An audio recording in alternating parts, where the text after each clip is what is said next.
see you again and be talking trees once more. So can I, before I start really getting into this, in addition to your favorite cold weather activity, could you mention if you're at the January session as well? I'm going to be repeating some of the sort of basic twig information because it's really, really important. And if you don't know it, you need to know it. And if you already know it, it's a great refresher. So we will be, covering that again. But the more that I know about what you're coming to this session with as far as knowledge goes, the better I can sort of tailor the information to you. So let us know if you were at January or if you have tree ID experience. So this is going to be sort of at the level of, anybody can pick up right here and get going. If this is your first time even learning about tree ID, you should be right at home here. If you have been around for a while and you have some more advanced questions, I am happy to answer them, or basic questions, advanced questions, like please ask them. We usually do these sorts of things in person, and my absolute favorite part of my job is talking to people, having conversations, answering questions, and asking you questions, because that's how we all get better at this. So, Mike, are we recording actively, or is that some button I need to push? Excellent. We are actively recording. Glorious. Hello, world. We caught what you just said. Great. So let's kick it off with twigs. If you walk away from this session today with one skill, I hope that it is how to identify a tree based on the twig. This is something that is sort of the gateway to advanced tree identification. Many people, even very young people, know how to identify an oak tree, right? Because you look at an oak tree and you see the oak leaves, or maple trees. But most of the time we learn that based on the leaf, and the leaf is a very seasonal thing. Trees are a very seasonal thing. And so finding the features that last the longest throughout the year will give you the most consistent identification skills. The absolute best tool you have is the twig, particularly the most recent growth, which is sometimes referred to as like this year's twig or new growth, whatever you want to call it. It's the terminal end of the tree, and it's where all of the development is happening. So there are a few different parts to a twig. The two big ones that I'm going to cover right now are the buds and the leaf scars, and then how they're arranged on the plant. So this page was shared with you during your field portion of your education here. So I'm going to just move on to some real photos because I think you've all seen this page at this point. So I'm going to start talking about buds here. I know a few folks probably know what they are, but does anybody want to answer what is a bud on a tree? I mean, we all, kind of know what it looks like when I say it out loud, but like what actually is a bud? Anybody got an answer?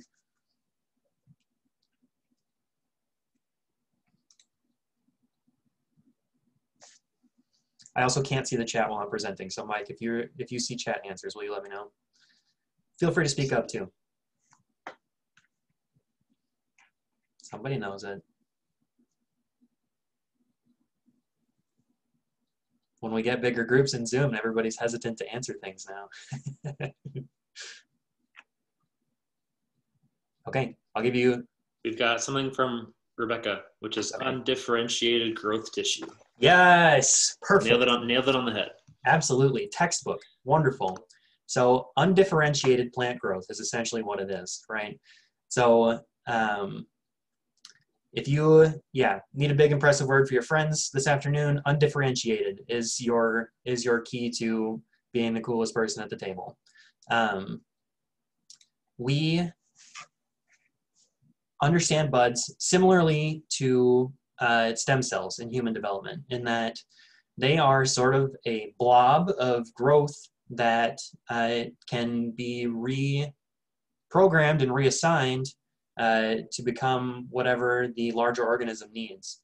I have done most of my learning about buds over just the course of maybe the last year. You know, for a couple of years I learned about trees and didn't really question what they were per se, because you don't really have to in order to identify them, but it is really fascinating to know sort of what's going on behind the scenes. So trees produce these buds all up and down their twigs, and they can become one of sort of three major things. And those three major things are leaves, which a lot of people think are sort of the only thing that comes from buds, or flowers, which is the other thing that a lot of people think only comes from buds. And they can also become new growth, new branches. So sometimes you can tell what it's going to differentiate into after it's had a little while to develop. So if we look at the cottonwood photo on the right side of the page here, you can see there's these huge green buds, right? And then there's these little itty bitty ones over on the right side. They're labeled for you, so my surprise is ruined, but the smaller ones are more than likely going to develop into leaves, right? They all start kind of small during development, but if they stay small, they're probably going to turn into a leaf. If they are larger and a little bit juicier, they are more likely going to become a flowering structure, which in the case of a cottonwood is called a catkin. It's sort of like a laddered, hanging fruiting structure. That seems to be relatively consistent across most trees. I don't think as many trees show it in quite an extreme way as the cottonwood does, but it is noticeable. If you see a difference in size between buds on trees, it's likely the case that one of them is going to be developing into something different than the other. So buds can be hairy, like we see on the left here with the silver maple.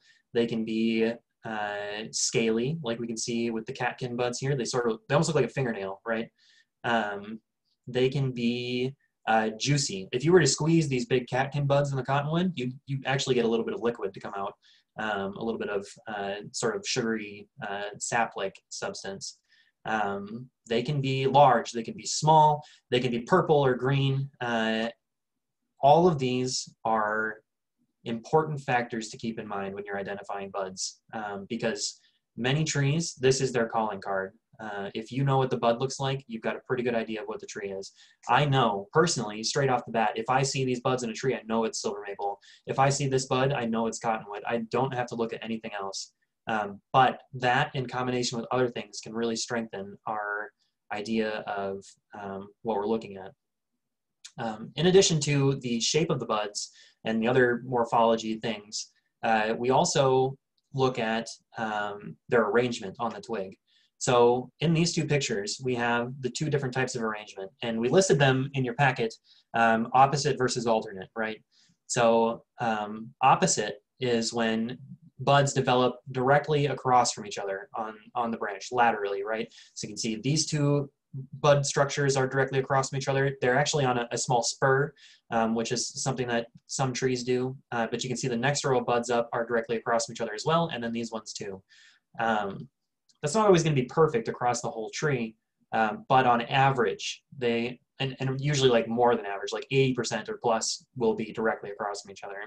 And that's how you know it's an opposite tree. The cottonwood on the right is alternate. So it goes left, right, and then finishes with a center terminal bud. Terminal bud being the last bud on the twig. Usually it actually looks different and is sort of its own thing a lot of the time. Why does it matter? Well, there are a much smaller number of families of trees that have oppositely arranged buds. And the sort of basic acronym that we provided you was MAD, M-A-D, which stands for maple, ash, and dogwood. So those three families of plants, if you see a tree that's oppositely arranged, you're likely looking at one of those. There are only the longer acronym is MAD Cap Horse, Cap meaning Caprifoliaceae, which is high bush cranberry, and Horse, which is horse chestnut. Those two are also opposite, but far less frequently found than the MAD, maple ash dogwood. All of those steps put together create this sort of dichotomous key, right? Does everybody know what dichotomous key is? That might be a new word too. Basically, it's a bunch of paired identifiers where you know, like you open up an old book and there's like, if the tree is 60 feet plus tall, go to this page. If the tree is less than 10 feet tall, go to this page. And you just keep going through those paired identifications to get to your final answer. That's what tree identification is. It's like a dichotomous key happening in your head, right? That's what I'm going to say about buds at the moment. If people have questions about buds, like during literally this entire presentation, please feel free to bring them up. We got a great question from Sue about buds, which is, are the juicier buds more likely to become food for browsing animals? I would say so. And in fact, there is, I think a lot of it has to deal with the sugar content of those liquids. Sugar is a super rare thing in nature, which is why, you know, our brains react so insanely to sugar. Because yeah, our natural ancestors, if they would find sugar, that would be an indicator that it's a really valuable food for them as far as energy goes. And so I think that sugary liquid that comes out of these juicier buds is intended to bring more animals to the tree in order to pollinate the flowers and reproduce more successfully. So that's my perspective on juicy buds. Yeah, we're going to talk a little bit about juicy insect calls later. I'm really excited to talk to you about that too. Any other questions, please feel free to type them in the chat. Okay, I'm going to move on to leaf scars quick here. So the other thing on a twig that's really important to know is a leaf scar. A leaf scar is a site where a leaf was previously attached. So you can see these all up and down twigs. And they also have a very wide range of morphologies. In some instances, the leaf scar is a better indicator of what you're looking at than the bud itself. It all depends. And oftentimes the combination of the two is even more powerful. Most trees that we look at, if you know what the leaf scar and the bud look like, you really don't need to know much else. The more things you know, the better you're able to get through that dichotomous key in your head. But leaf scars, you know, are near the top of that list. So we look at the far left here, there's black walnut, right? We've got this cute little heart-shaped leaf scar with a little dopey smile in the middle. This is one of my favorite leaf scars. Becca's going to talk about it more later, so I won't steal her thunder. But essentially, like, that is so unique that if you see that in nature, you know almost instantly what you're looking at. There's patterns in families that can also be helpful. Like this box elder tree is part of the maple family. And a lot of maples have leaf scars that connect at the center of the plant here. We said maple is part of the oppositely arranged plants, right? It's part of MAD. So they have these opposite buds. Well, that means that the leaves also develop directly across from each other. And so we've got these two separate leaf scars underneath each of these buds on the bottom here that connect in the middle. And that's unique to box elders and some other maples. So things like that, you know, they all stack up on top of each other. Finally, we have a green ash over here. This one displays something really nicely, which is the sort of points of nutrient transmission to leaves. So leaves also have veins, right? You can see veins on leaves when you look at them. Those veins are typically funneling nutrients and energy to that growing structure. And that's done through these little itty bitty pips in the leaf scar. Those are sites that are connecting to those leaf veins. And those can be arranged differently depending on different plants. And in some instances where, like with ash trees, the species buds look very similar to each other. And so knowing the differences in their leaf scars and the patterns of their veination can be really important. Does anybody have questions about leaf scars right now? It's more or less very similar to buds, and that it's just important to notice small features and general patterns. And typically those two things together will get you pretty far. We're going to look at a twig for every single tree that we see today and talk about leaf scars and buds for each one. Very cool. Finally, a couple minor features of twigs. So these were not listed in your packet, but these are also good to know. First up, we're going to talk lenticels. So here's a lenticel, right? This little white dot on this red silver maple twig. These are also lenticels. This is the main trunk of a black cherry tree. Those lenticels are essentially tree pores. They're sites of gas exchange with the outside world.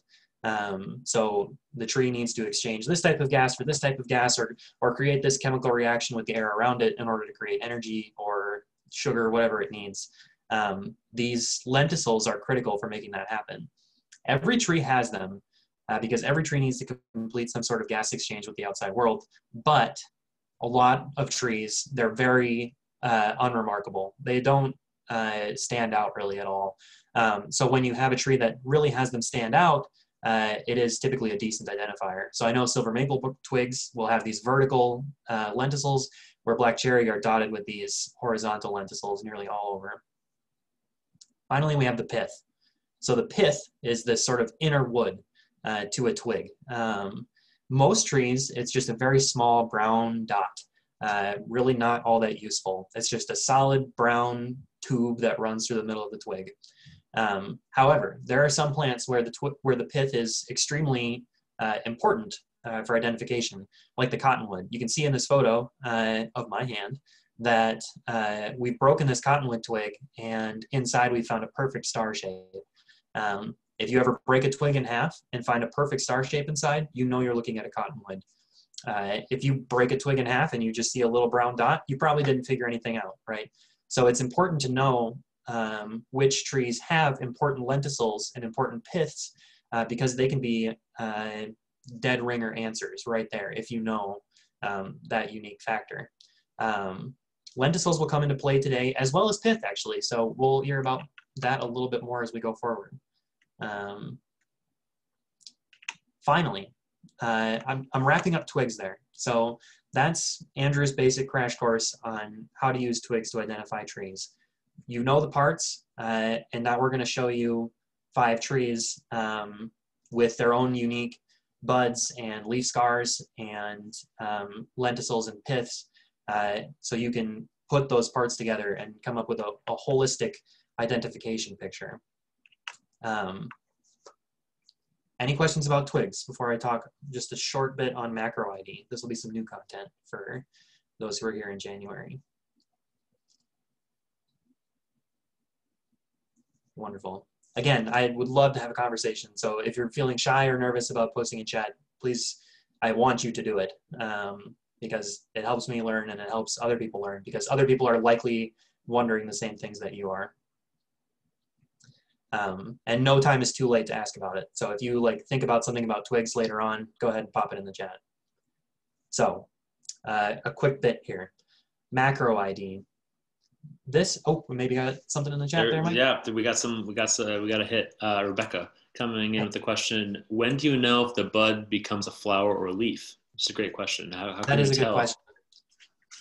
As far as the time of year, the most ambiguous time is going to be right after trees have finished flowering and fruiting.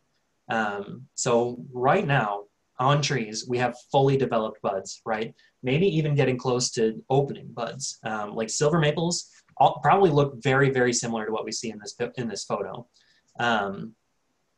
As we get into spring, the buds of the leaves will unfurl, the buds of the flowers will uncurl, and we will get fully sexually mature trees, which then will complete their reproduction process probably by early June. More than likely. Then, after that reproduction process, they'll begin to start making new buds. Yeah, the usefulness of buds is sort of that window from early June all the way through middle of March, April. So there's just a few months where it becomes a little ambiguous. But at that point, you have leaves and flowers and things to go with. The point where you might be able to tell whether it's going to be a flower or leaf in the coming spring is probably somewhere maybe a couple months into the bud's development cycle would be my best guess, because they all have to start out very small, but will probably fully mature by the fall would be my best guess. I haven't personally looked at that super close because like I said, a lot of my bud education has actually been over the last year. So I'm looking forward to watching that throughout the next year and seeing when they first start developing, if we can tell the difference. So maybe I'll get back to you on that even next season if you come back. So what determines whether it develops into a flower or a leaf? Excellent question. That is something that I think is heavily dependent on external factors to the tree. So I think, you know, the twig can kind of pick up where uh, sunlight is getting to the plant, because, you know, photosynthesis is happening not only in leaves, but also other like green parts of plants. And I think, you know, if the tree knows that this branch typically gets a ton of sunlight, it might heavily weight those buds towards leaves, and less fruit. I feel like, I don't know that there would be a situation where a tree would like just make an entire branch full of leaves. Almost always it's going to be some amount of mix. But I think sunlight plays a big part. And, you know, maybe, I don't know, maybe a previous year, a branch has done really well with flowers and getting pollinated.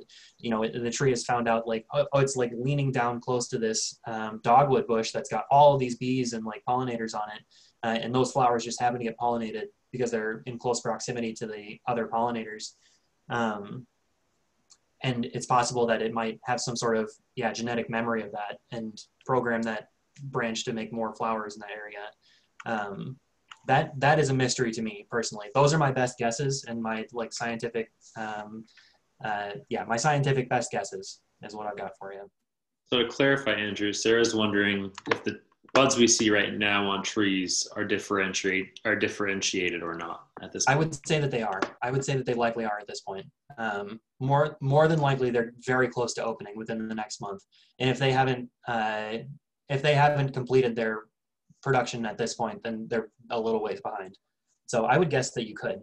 On the elm tree that we had marked up, you can tell the difference between the flower and leaf buds. And Becca will show you that in a minute here. Andrew, if I can add something a little bit, I don't know much about plant physiology, but in human physiology, we have the same stem cell kind of thing. And one of the determinants is nutrient availability. Okay.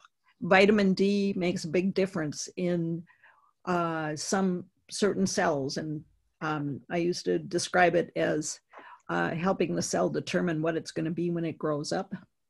So if a nutrient availability is low, that certain thing might not happen. For sure. Yeah, and I would hazard a guess that likely leaves are sort of the less nutrient needy function of the plant. So maybe in a nutrient deficient area, leaves might show up. I can't confirm that. I'm not a research botanist, but that's my best guess. Does temperature make a difference like it does in some animals, determining if it's a male or a female that's born? Ooh, that's another really good question, and not something I'm super experienced with. But I would hazard a guess that if it's happening in animals, then it is likely happening in plants as well, to some degree. I'd like to know more about that. Very, very good questions. Thank you, guys. I'm gonna move on to macro ID here. So something new this month that we didn't talk about last time, but is extremely important in combination with those micro ID features. So what I would like to do is start by taking a look at this left photograph here. If you guys could, in the chat, type a few observations about, I'm focusing on these two trees that look similar in the foreground here in particular. What do you notice about the form of these trees, the landscape that they're in, what other plants are growing around them? What do you think? And Mike, if you could summarize them for me, that would be wonderful. We've got vase-shaped, a couple of different comments about them being vase-shaped. Yes. It's likely that you guys already know what this is if you were reading your guide closely, but that is a very excellent observation about these trees. What do you notice about the landscape that they're in? We have one saying that the tallest tree in the canopy. Yep, it is at the moment. On a golf course, perhaps? Good golf course tree? That's what I'm getting at here. So this is a manicured landscape, right? We've got turf grass, we've got intentionally planted trees, right? They probably aren't like trees that just sprung up out of nowhere. They're several different varieties and in several different stages of life, so it's likely that they've been planted. All of those things together, if I saw this tree from this distance, I would know that that's an American elm tree because it's in an urban landscape. It is extremely manicured. It is a perfect vase shape. And those three things together will get me to my answer. You can do this for almost every single tree. If you're looking at a tree from a distance, you know, you can probably, if you get really good at this, you can identify trees while you're flying down the highway at 70 miles an hour, because the landscape that they're in and the form that the adult tree takes are oftentimes very unique. It's something that acquires a little bit, it takes a little bit of practice and pattern recognition, but you can do it. Let's look at the photo on the right side here. What do you notice about the shape of this tree and the landscape that it's in?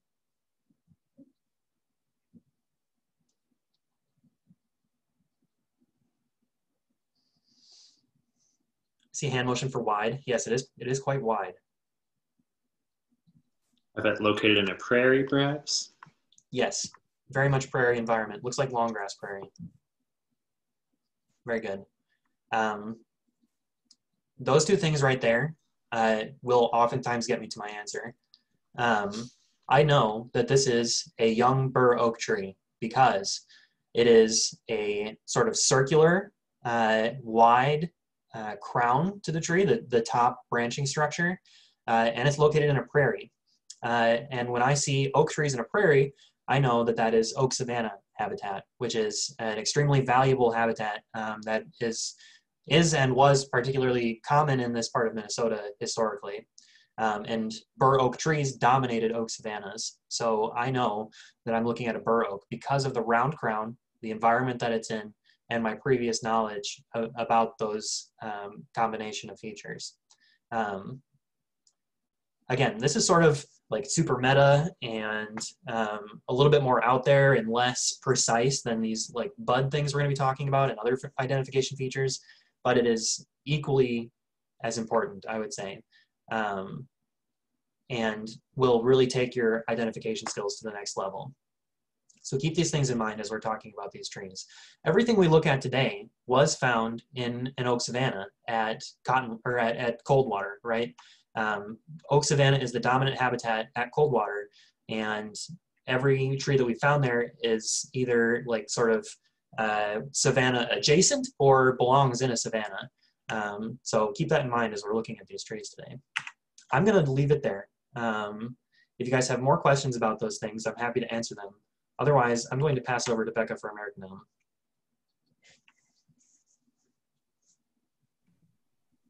All right. Glorious. So let's move on to our first tree of the day, the grand old American elm. As I start talking about this, feel free to leave in the chat something that stood out to you about this tree as you saw it at Coldwater, or if you've seen it around, you know, what sticks out about it, because I'm sure it's probably an identifying feature that we'll talk about. The American elm was such a popular tree. It was found everywhere in the state before the 60s and 70s when Dutch elm disease came around. And that's when most of the elm trees were killed off. But they are making a comeback now, and Coldwater is a really cool place to see them just because there are a lot there and a lot of younger ones too. So you can really see them develop throughout the years now. And I think we'll start to see more and more elm trees in the future, just because now that they've developed to be resistant to the Dutch elm disease, they're actually a really, you know, good tree when thinking about climate adaptability. As our climate changes, these American elms can withstand a lot. That's why they were planted in the first place. And, you know, the hiccup came with Dutch elm disease, but as we move forward, they're typically very resilient trees. So it's very cool that we get to talk about them today.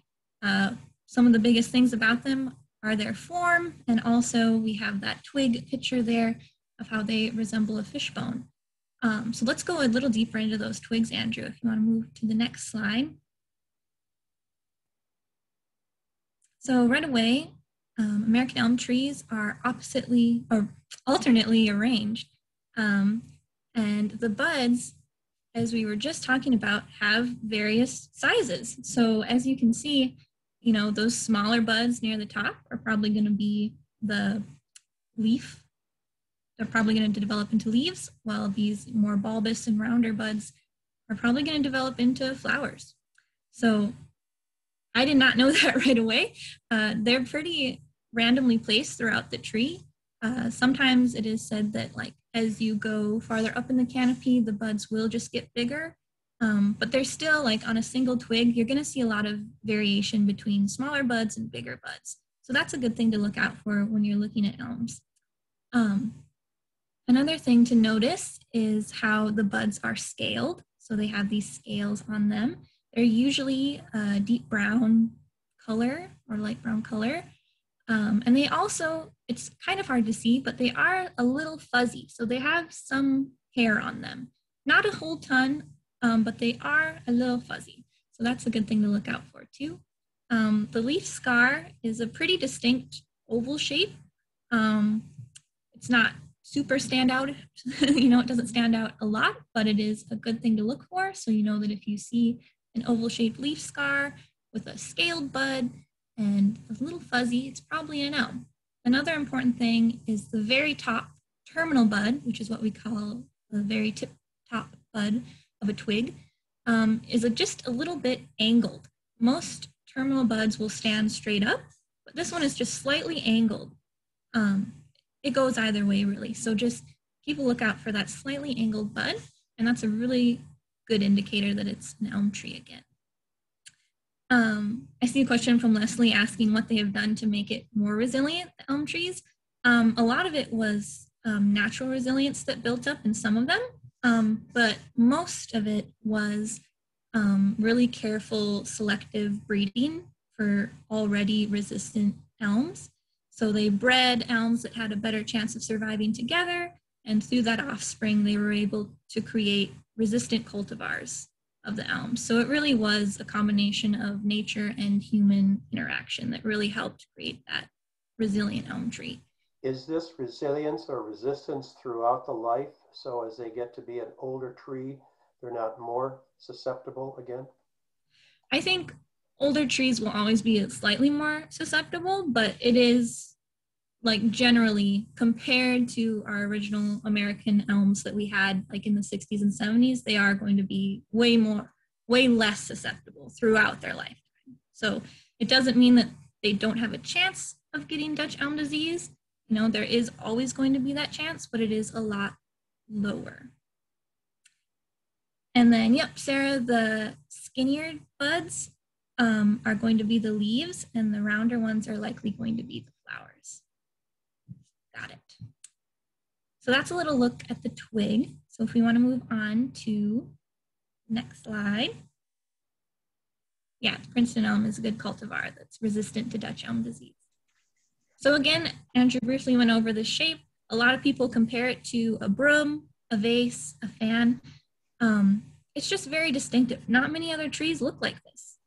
So it's a really good indicator that, oh, this is an American elm. You see it, and a lot of times they are planted in urban landscapes. I think more and more of them are being planted now in natural landscapes. So hopefully we'll start to see more of them around, but they are really popular street trees. So if you want to go to the next slide, Andrew, I think we're good on the form. I did want to, since we talked about how the buds turn into flowers, I did want to include them and, just to be hopeful about spring coming soon, because I hope it does. But on the left, you'll see a picture of what those elm flowers look like once the buds burst out. I think they're a really pretty color. But the elm tree also creates samaras, which are technically the fruit of the tree. I think when you think of the term samara, you often think of it when it comes to maples or ash trees, because they are very like the more common samaras, but technically these are samaras as well. And so I think their samaras are super cute. They're surrounded by little fuzzy hairs, and it kind of creates like a little oval shape, but it has like two hooks at the end. So I always kind of think that it looks like a little bird head or a little dinosaur head. Personally, that's what I just use when I see them. So I think they have a super cute samara that's really easy to identify as well. So if you want to go on to the next slide, Andrew. This is something, so there's American elms, but there's also Siberian elms, which are not native and actually invasive. And so they do look similar and they can grow in similar spots, but since this is an invasive species and will outcompete with other native species, we do want to watch out for them and remove them if we can. And so I know there has been a lot of removal of Siberian elms at Coldwater Spring, thanks to our Coldwater Spring crew and our lovely volunteers. So it's really awesome, but I want to make sure that you know the difference so that when you're looking and trying to decide, oh, is this, a Siberian elm or an American elm, you'll know and you'll be able to do something about it. So the most significant thing between these two different elms are the buds. So right away, what pops out to you on the left here is that these buds are really round. They're basically soccer balls on the twig. And so that's really the first thing that I look for, is if it has these round buds, it's a Siberian elm. And those can be really distinct in the winter, especially because they just kind of stand out against the horizon and the whole twig just looks very bumpy. It's just full of little balls. So it's a very good indicator. Another thing that you can keep an eye out for as spring gets closer is the samaras look very different. They're a lot rounder and they don't have any of the fuzzies or hairs on the outside. So keep an eye out for those. And then just in shape in general, Siberian elms, they're not going to grow into that nice vase shape that we see with our American elms. They're going to be a lot more like straggly, whippy, kind of just not as pretty looking personally. And I think some people might agree with me on that. We mentioned how the twigs of American elms look like fish bones sometimes with that alternate branching pattern. When it comes to Siberian elm, it's even more distinct of that fishbone pattern. Like I have always described Siberian elms as kind of looking like an entire fish skeleton just on the horizon. Like if this tree here didn't have its leaves on it, it would probably look really similar to like just a whole fish skeleton going on. So that's another good way that I look out for them. So just to know the difference, I see that Rebecca mentioned slippery elm, which is another native elm of ours. So we have 3 native elms in Minnesota: the American elm, the slippery elm, and the rock elm. And so all of them were susceptible to Dutch elm disease, so they did all experience a lot of dieback. Slippery elm and rock elm are more likely to be found in natural landscapes. They're not usually planted in urban landscapes. They do look very similar to the American elm. There's slight difference in their samaras and buds and also shape. So if you want to look them up, I would suggest it just because there is just slight difference about them. But they are good to know because all elms are like really super cool trees. So if you want to go to the next slide, Andrew. And lastly, just a couple tidbits for you. You probably noticed on the trees that we looked at Coldwater that the bark kind of was in like plates that separated and revealed like a lighter color bark underneath. And that's kind of very distinct ID feature to American elms, especially when they're younger. This elm tree looks a little older, so it's a little less noticeable, but you can still kind of see how there's these patches of bark that kind of spread away and reveal a lighter color underneath. Another cool thing about their bark is that if you happen to see a chip near the base, or, don't chip off bark from a tree, but if you really want to know if something is an elm tree, if you chip off the bark, that cross section of the bark, as you see on the left here, is often compared to a bacon strip or like an Oreo, just because they have a pattern of dark, light, dark. And so it's a really good identifying feature if you're really not sure if what you're looking at is an elm after you've looked at the buds and you've looked at the branching. If you take a little bit of bark off and look at that cross section, that bacon strip pattern is really going to give it away. So definitely, keep an eye out, keep that cool fact in your pocket. And then another thing briefly here on the left, I just wanted to show the pattern that the bark elm beetles make on the wood itself. So Dutch elm disease is a fungus. It's spread by elm bark beetles, and their larva creates this little distinct shape in the bark. So it's just a really cool shape. I think it's kind of pretty, but I know it's it's not a good thing, but I do like it. So just keep an eye out for those 3 things when it comes to looking at the bark of the tree. And I think you'll be good to go. So before we move on to the next tree, which I think Andrew is doing, now would be a great time. If you have any questions about the American elm tree, feel free to write them in the chat or let me know. And you can always keep asking them too. The beetle was called elm bark beetle. So there's a native elm bark beetle and a European elm bark beetle, and they both carry the fungus that causes Dutch elm disease. And they both create these little galleries. So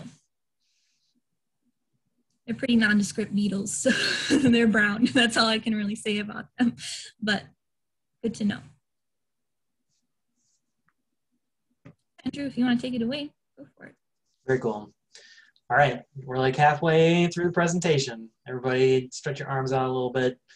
We're doing great. I'm having a great time. We've got 4 more trees to do, and then we will review a little bit and take a look at what we've learned so far. I think I just saw the chat thing go up again. Is there another question? Just an affirmation. Excellent. I love affirmation. Okay, so our next tree is swamp white oak. We have 2 oaks on the list, as you know. I'm going to sort of cover both of them as individuals because we should respect them as individuals, and then I will talk about them in comparison after I finish the bur oak because there are a lot of similarities between the 2, and seeing the images side by side may be really helpful for telling the difference. So swamp white oak, as the name might suggest, this is an oak that does particularly well in moist areas, such as the floodplain of the Mississippi River. However, it is a species of special concern in Minnesota. Its population is dwindling due to some flood pattern changes, which is a major topic that I could go into and talk about for forever, given the opportunity. But essentially, our building of dams and controlling of water levels and climate change have altered the pattern at which the water rushes in and out of the floodplain forest. And these trees who base their entire life cycle around that are having a really tough time adapting to that. The extinction of swamp white oak is extremely unlikely because we've been planting it like crazy, even in urban environments, because it is extremely drought tolerant in addition to its tolerance for water. And you may say, Andrew, well, if it's drought tolerant, then why do flood patterns mess with it? It has to do with really early stage life cycle development. So the adult trees, once they're established, are pretty much good to go, but the young ones have a really tough time. Anyway, these are a wonderful tree. Becca, what did you say they were thinking about changing the name to? They're going to change it likely to bicolor oak. Okay. That's the scientific name, but just to make it a little more appealing for people buying it, because some people get scared away when they see the word swamp and they say, oh no, it won't do well in my yard, but it will. Yeah. So it'll be the same tree, but if you ever see bicolor oak, it is likely, actually, it is swamp white oak in disguise. And I'll show you why it's called bicolor in a little bit, but let's start with basic elm stuff. Basic oak stuff.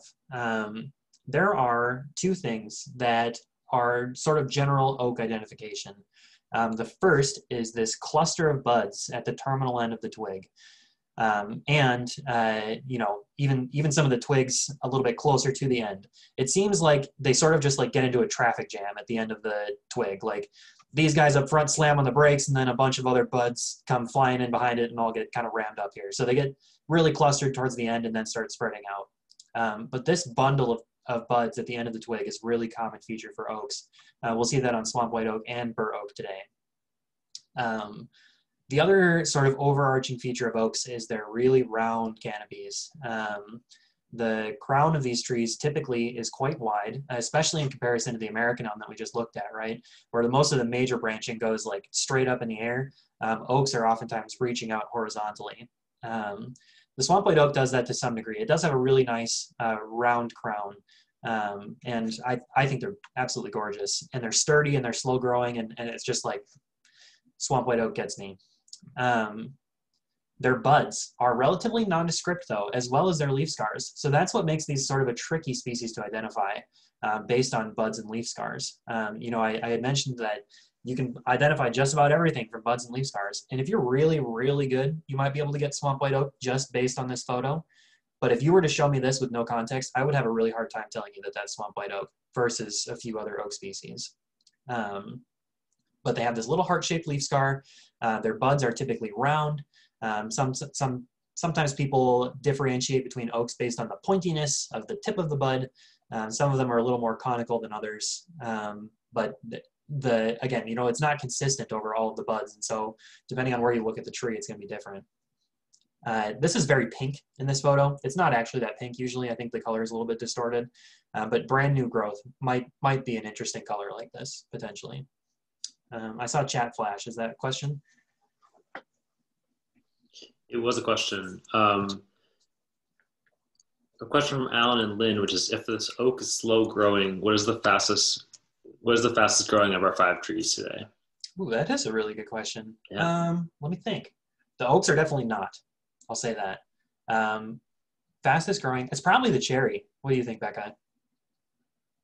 Yeah, that's what I was going to say. The choke Yeah. cherry, black walnut, elm, kind of on the same level. I just go with choke cherry. Yep.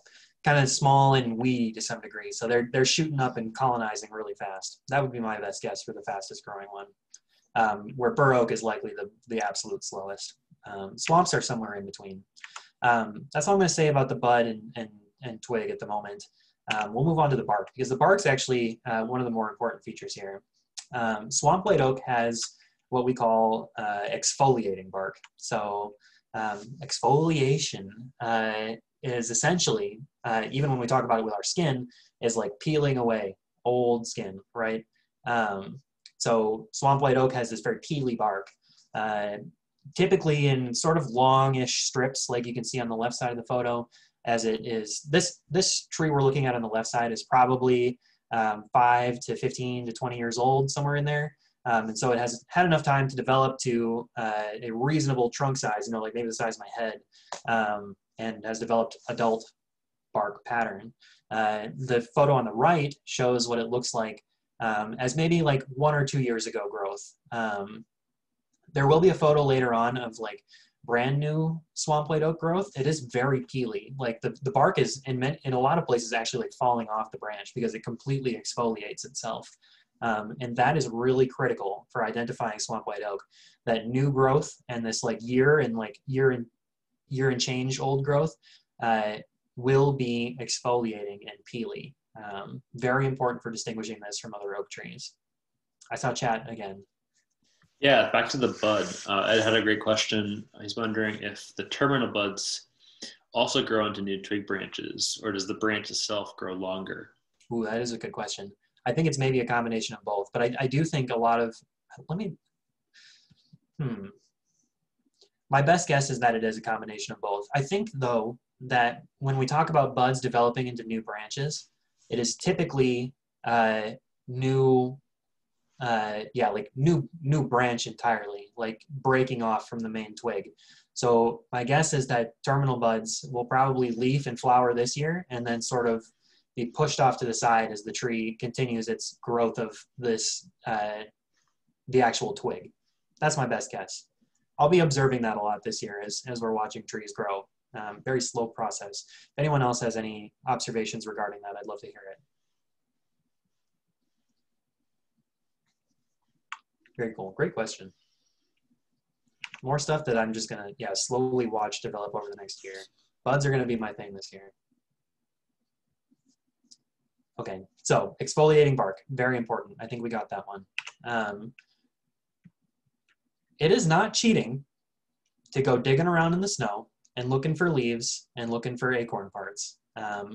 Becca's not going to show up at Coldwater and look at you across the hill and point at you when she sees you, looking for leaves and other like discarded parts from last growing season. That is entirely fair, and you should do it if you've got gloves on. We're looking at acorn caps right now between 3 different oak species. All of these can be found at Coldwater, but the swamp white and the bur oak are the more common and the ones that I want to talk about today. The swamp white oak, I think you can tell the difference between the three, just sort of looking at them. The swamp white oak has this ridiculously long stem on it, right?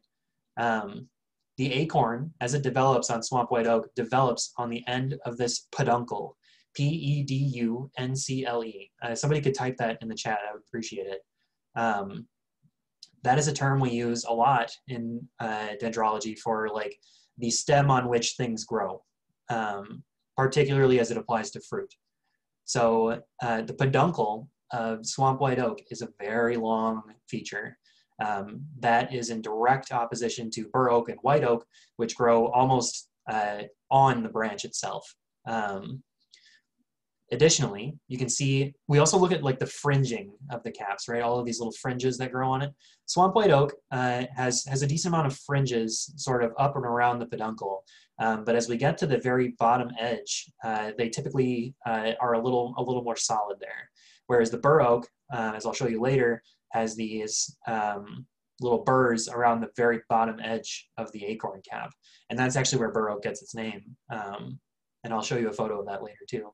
White oak, which we're not talking about today, is typically quite smooth. And again, has a very short, if non-existent, peduncle on it. So if you go digging around in the snow and you find these, you've got a pretty great idea what you're looking at. Additionally, oaks tend to hold on to their leaves, some species more than others, throughout the winter.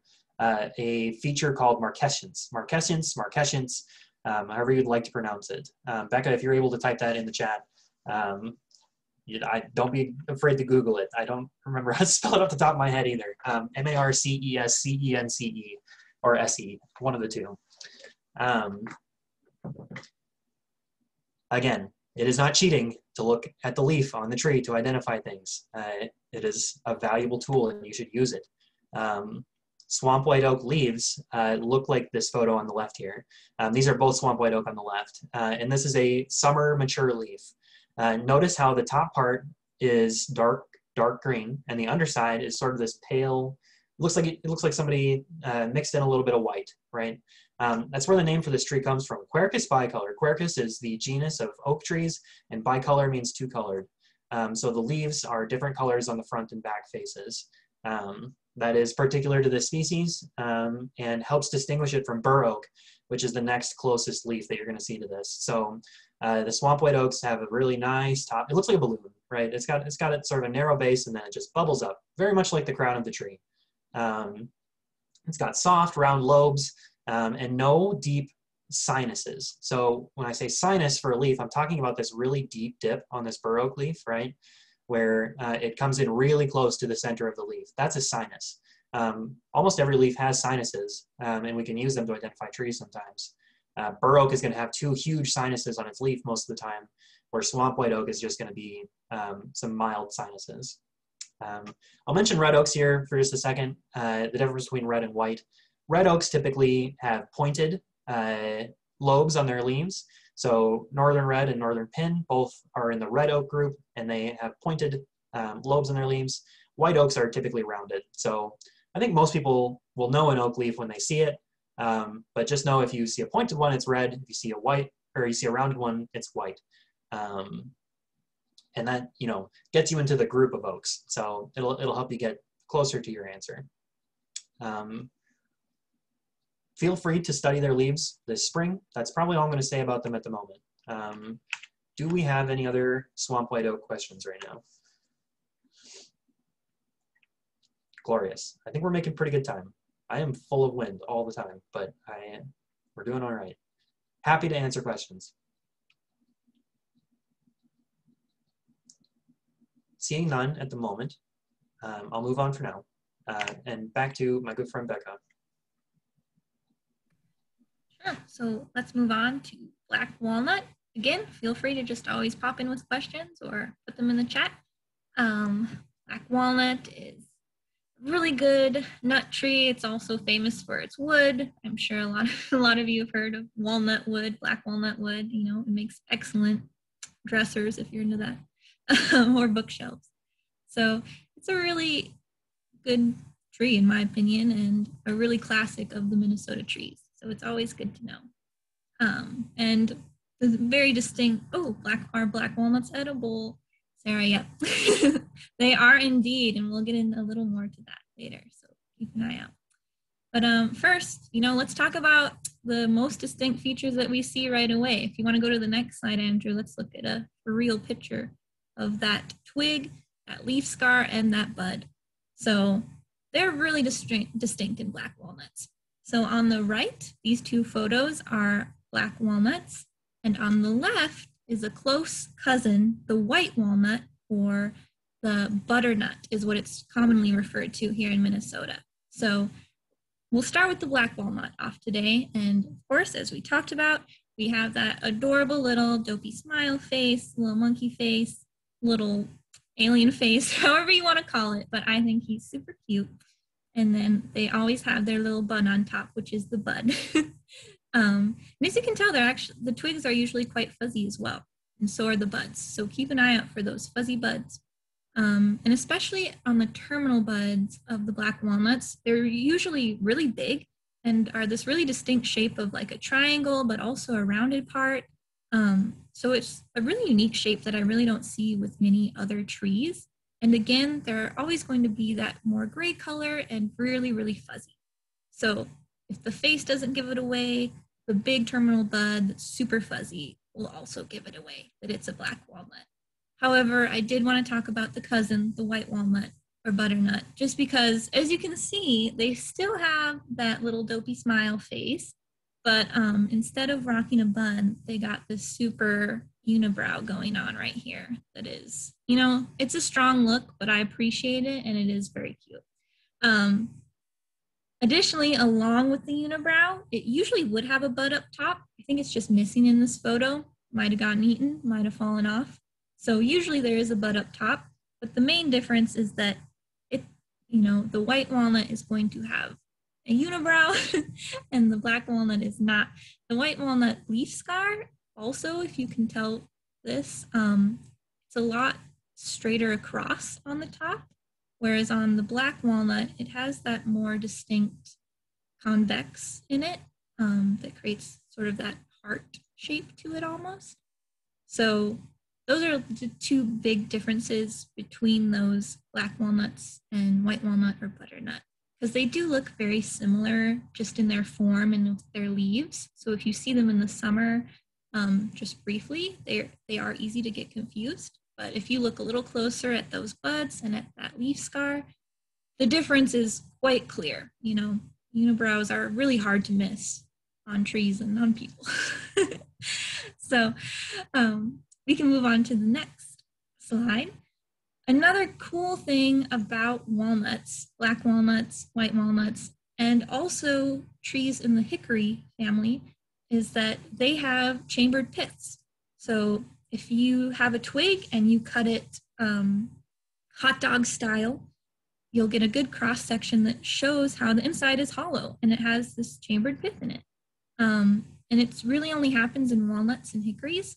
So it's a pretty cool feature if you happen to see a stick on the ground, and you really want to double check that this is a black walnut or at least in the walnut family or hickory family, cut it open and you'll find out. And yeah, it's a super cool detail. I know Leslie's wondering, are there many white walnuts around? White walnuts are native. There's not as many white walnuts as there are black walnuts. Black walnuts are much more common. That's probably what you're more likely to see. I think white walnuts have gained more of a popularity in the past years. So they are being planted more, so we might see more of them. But usually you are probably going to see more black walnuts. So there were a lot of butternuts in southern Minnesota. My mother-in-law used to pick them, and I'd make fruitcakes with the butternut, and there's nothing better. There's one along Minnehaha Creek as well, between Lindale and Nicollet. And if you sometimes see the nuts on the bike path before the squirrels get to them. Got those nuts. I know you do have to fight for squirrels for these nuts. They are worth it. But it is a bit of a battle, I will say, between the humans and squirrels. but it's definitely worth it. Thanks for sharing that, Eugene. That's an awesome story. If we want to go to the next slide. So yep, here we have our nuts that are indeed edible. I've heard that it can be a bit of a process to, cook them up and harvest them. Right away, you might not think they're edible, black walnuts, because they kind of smell really strongly and like very distinct. It's not a pleasant smell by any means. And so initially, especially when they still have that green outer cusp fruit to it, they don't smell the greatest. And so you might think, oh, no, I don't know if we can eat these, but you can, and people have been for a long time. And so I don't know the exact specifics. It sounds like Eugene might know, so definitely ask him. Otherwise, I just found a lot of recipes and how-to videos online that were really good at describing it. So they stain everything. And walnuts are very, very hard to crack. It takes a lot of work, and that's why it's so expensive. Butternuts are a bit easier, but it's not easy. But it's worth the trouble. You have to have a very solid platform and a hammer and hit it just right. You gotta work for these meals here. That's good to know. I guess Sue is asking, are there similar fruits or nuts that are toxic? I don't think any like fruit or nuts that look like walnuts are toxic. I don't know, Andrew, if you know of any nuts that The are. only one I can think of that's relatively close is the horse chestnut, which you should not eat those. But they typically have a very like spiky outer flesh. So it looks nothing like black walnut from the outside, but there is a cool nut inside. So if you're tempted, think twice. That's why we have tree ID courses, so that we know. But then briefly, I also want to point out the bark. For those of you who were in our first sessions when we talked about ash trees, the bark can look really similar to green ash trees. However, the ridges are going to be a lot higher, so they're going to be a lot more distinct, and the valley's a lot deeper in that diamond-shaped pattern.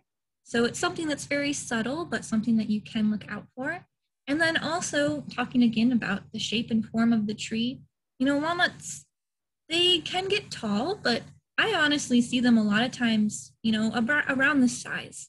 And they kind of grow just with a singular trunk, and then they spread out pretty close to the ground and create this nice rounded shape.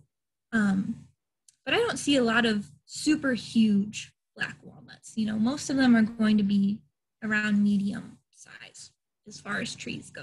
These aren't cottonwoods that we're talking about. These are going to be a good size. So just something to keep an eye out for. And I think they do grow in urban landscapes a lot, but some people, not anyone here, but some people don't like them because the nuts do cause a lot of mess on the ground. But clearly it's more of a blessing than a curse. I think we would all agree. But yeah, and I think, is there one more slide for walnuts, Andrew? Oh yeah. And then lastly, again, with my eyes set towards spring, that I hope it comes soon, I did want to point out the cool difference in flowers that you get with black walnuts. So on the left are the female flowers, and then on the right are the male flowers, which are usually called catkins. And both female and male flowers can grow on a singular branch, singular tree. So you can definitely see both if you're just looking at one black walnut tree. So that's a cool thing to look for and a cool thing to look out for. So I think before we move on to the next tree, if there's any questions, now is a good time to put them in the chat or shout them out. I will say too, Becca, we're at 2:15. We're keeping good pace right now. All right. Yep, we got about a half hour to do our last two. Sounds good. Yeah, just keep the questions coming if they come up. I think we'll move on to the choke cherries now. Choke cherries are a bit difficult sometimes. Choke cherries are part of the Prunus genus. I typed it in chat there. And unfortunately, a lot of members of the Prunus genus look very similar when it comes to their buds and their leaf scars and their fruit. So it can be really hard to differentiate between them in the winter times.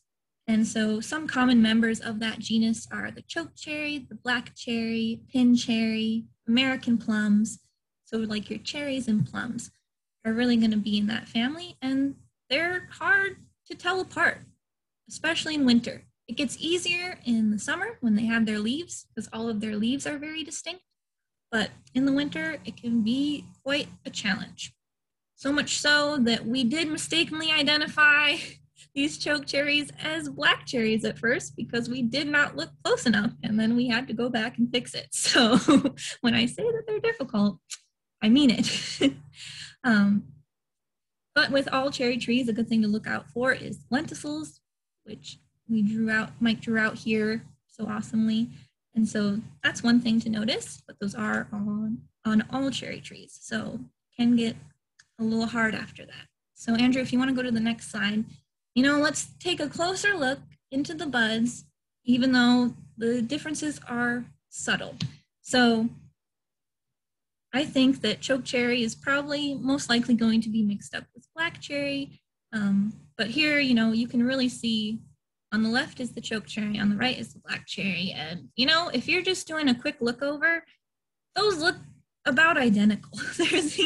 There's not much of a difference there until you start to really look closer. So one thing about chokecherries is that their buds are just a little more elongated and a little more pointed and compared to maybe other Prunus genus members. So like here on the black cherry, they're a little more rounded and a little less long. But again, it's very subtle and it could be different between tree to tree. Another thing that I heard and that we can see here is that chokecherry buds are usually closer to the twig in comparison to the black cherry buds. But, this is just one picture. And if you look at the other pictures I've included, it doesn't really look like that. So, it kind of goes tree by tree. And so some chokecherries might be easier to differentiate than others. And so that's just something to keep in mind. Another cool thing about cherries in general are that their buds are usually pretty. They have pretty colors. So like these ones look quite brown, but there's also just a hint of like burgundy and maroon in there. And they can really have some pretty colors that you can look for. So even though they're hard to tell apart, they're just generally nice to look at. So I do love my chokecherries and my black cherries.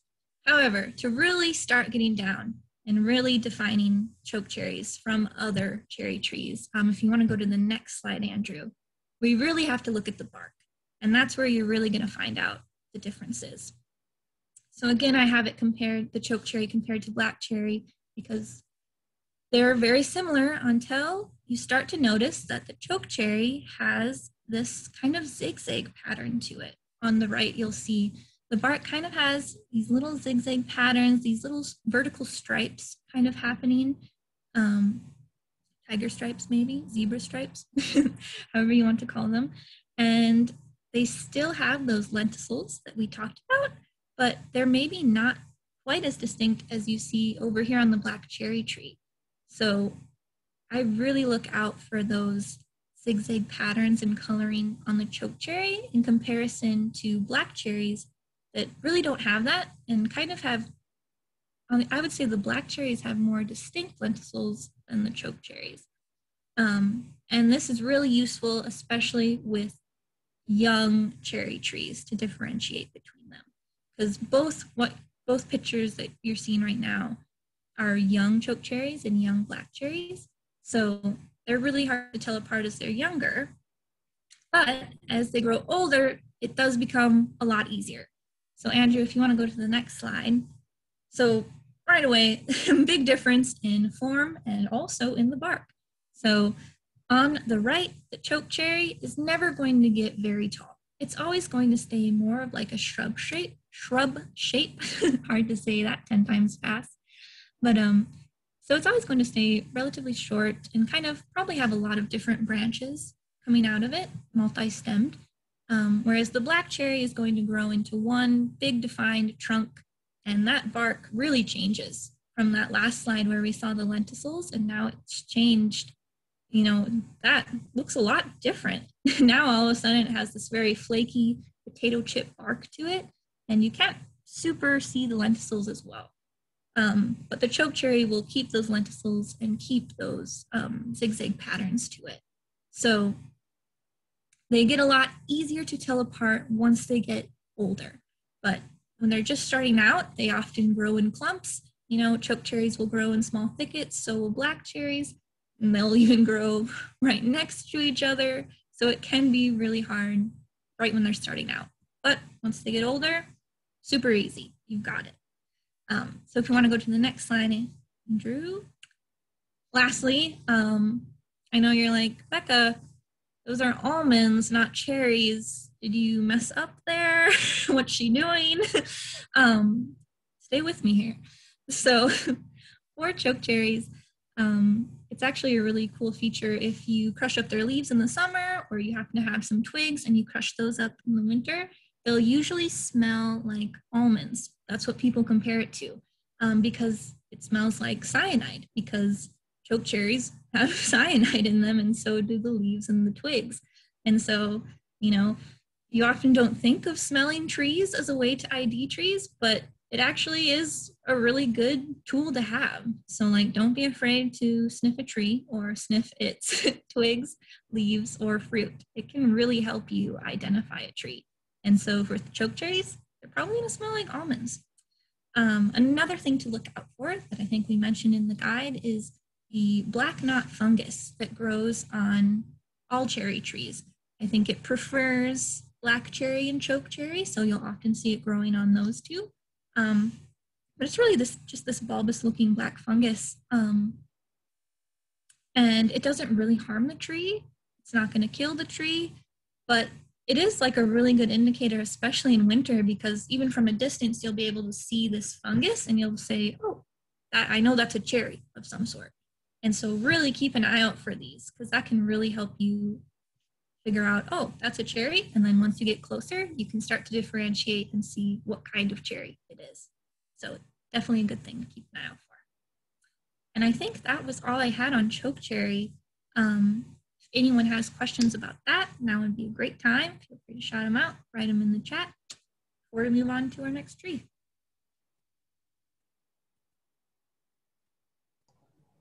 In David Sibley's book on trees, he talks about the black cherry and chokecherry being the primary host for the tent caterpillar. Oh. So I grew up with tent caterpillars in northeastern Minnesota. We didn't have many cherries up there. We have a lot of chokecherries, but I wasn't familiar with that beforehand. Yeah, I have not heard of that either, of them being the preferred host, because I just think of tent caterpillars and I think of them being everywhere, because I'm also from like western Minnesota, and I just remember there would just be tons of them. It feels like they didn't care what tree it was. But yeah, I'd go with it. Did we mention toxicity at all of the fruit, Becca? Oh, we have not. Do you want to talk about that? If you got it in your head, go ahead. Otherwise, no, you go for it. Okay, so the Prunus genus is particularly infamous for being highly toxic. Mostly everything besides the berry itself, right? And like Becca said, a lot of that is owed to cyanide in the plants, which smells like almonds a lot of the time. So eating cherry bark or chewing on twigs or chewing on leaves, whatever you put in your mouth that's not the fruit of the berry is likely going to make you not feel so good. That goes for roses, which are also in this family. And yeah, just most members of the Prunus genus have some amount of toxicity that at some concentration will be dangerous to humans. So if you are eating cherries off the trees, just make sure you know what you're eating. Pin cherry, choke cherry, black cherry, they're okay to eat. Just like don't eat a bunch of the seeds would be my advice to you. Cashews related? What's that? Are cashews related? Oh, I don't know. Are cashews related? That's a good They question. have a very toxic outer shell, which I found out. Interesting.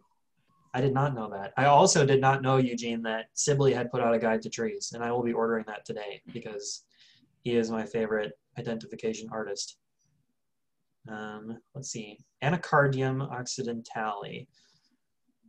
I'm not sure if that family is related. I'll look it up. I'll see what I can find later on. Great. Very good questions. Okay. Anything else about chairs? Yes. Oh, man. His art, Sibley's art is incredible. It was my very first bird guide and like legitimately brought me into the world of ornithology. So if you're looking for a good bird guide, Sibley is really, really good. Okay, last tree, we made it at 226. We're doing so good on pacing today. Wow. So bur oak. This is sort of the penultimate tree for Coldwater Spring. Like we talked about, it is an oak savanna, and bur oak is the genesis of oak savannas. Essentially, if you have a prairie and no bur oaks, you're looking at a prairie. If you got a prairie with bur oaks, you're looking at an oak savanna. They tolerate very dry soil. They can tolerate very sandy soil, which is surprising based on their like size and the girth of their branches. It is, it provides shade and food and shelter in a landscape that is usually very devoid of those things, right? Most prairies are pretty lacking for shelter. So they are extremely high in biodiversity and oftentimes host species that you can't find anywhere else. And that is why we put so much focus on restoring oak savannas, especially in the past 20 years or so. It's become a really sort of, I don't want to say a trend in natural resource restoration, but it's a very hot topic for good reason. If you've been to Spring Lake Park Reserve down in the southeast part of the national park, close to, it's in Dakota County. Good God, what city is that down there? In southeast part of the park. I'm blanking. Help me, Becca. Help me. Hastings? Yes, thank you. It's close to Hastings. There is an excellent oak savanna there that is host to a lot of those endangered species that we think about when we think of oak savannas. And they're actually almost to the point of reintroducing bison to that park within the next couple of years to really take that restoration to its most authentic form, which could be really impactful for the ecosystem in our national park. So bur oak, let's talk about it. Let's start by looking at the twig on the very far right side of the screen here. Can you tell the difference between this and swamp white oak at a glance? It's very challenging. And again, if you were to give me two photos that I had not seen before of the twigs of these plants, I would have a really hard time telling them apart. I think some people say that the bur oak bud is slightly more pointed than the swamp white oak bud, but again, it's not consistent enough that I'm using that to identify these trees. You can see the small pores, the little lenticels, clustered buds at the end of the tip, very important. We know it's an oak tree. But the key differences between oak and swamp has to do with the sort of corkiness of the tree. A lot of young bur oak growth looks like the middle photo, and you guys might have seen that on some trees when you were out at Coldwater. A lot of these smaller oaks that are planted along the trail look a lot like this, with these like huge knotted corky ridges running up and down the twigs, and then this new growth like emerging smoothly from it. So the stuff that's super corky like this is oftentimes the last year's growth. So the previous year has made it through an entire winter and then developed these ridges over the course of that year. If you see a young oak tree with these sorts of corky ridges, you're almost dead ringer for bur oak. There's a couple other features that'll get you there too, because not every young branch looks like this either. It seems like on young trees, it's very common to have this. In fact, there's one oak tree that I'm really fond of at Coldwater that's sort of right at the end of the trail that we shared with you. It was just off the path, so we couldn't use it. I wanted to keep it to that specific laid out trail. But if you ever go back there and you find an oak tree, it's about 4 feet tall. It's right underneath another adult. I think it's a naturally occurring bur oak as well. I don't think we planted it there. It would be a really strange place to plant one. But it's almost entirely covered in these corky ridges, and you can get a really good look there. The bark as well, the adult bark, is very different from swampweed, but to address it as an individual plant, it is about as nondescript as bark gets. It's really, it's thick and chunky. Its ridges are sort of, or its fissures, the sort of cutaway parts are very thin for the most part. They're not oftentimes very large, but it varies so much depending on how old the tree is. It's essentially just, if you think of tree bark in your head, that's what bur oak looks like most of the time. It is much better to use some other features than the bark, but telling between swamp white oak and bur oak, the bark can be helpful in that way.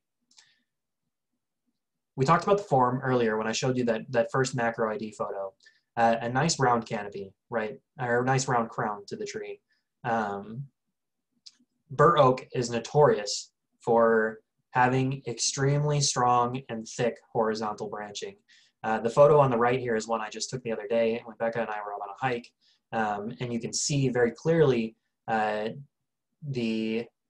the polar opposite of the elm trees that we looked at earlier, right? Where elm is like reaching towards the sky, bur oaks are precariously like sending these huge thick branches out almost directly horizontally, nearly all the way to the crown of the tree, right? It's essentially built out of almost entirely horizontal branches, and that's pretty typical.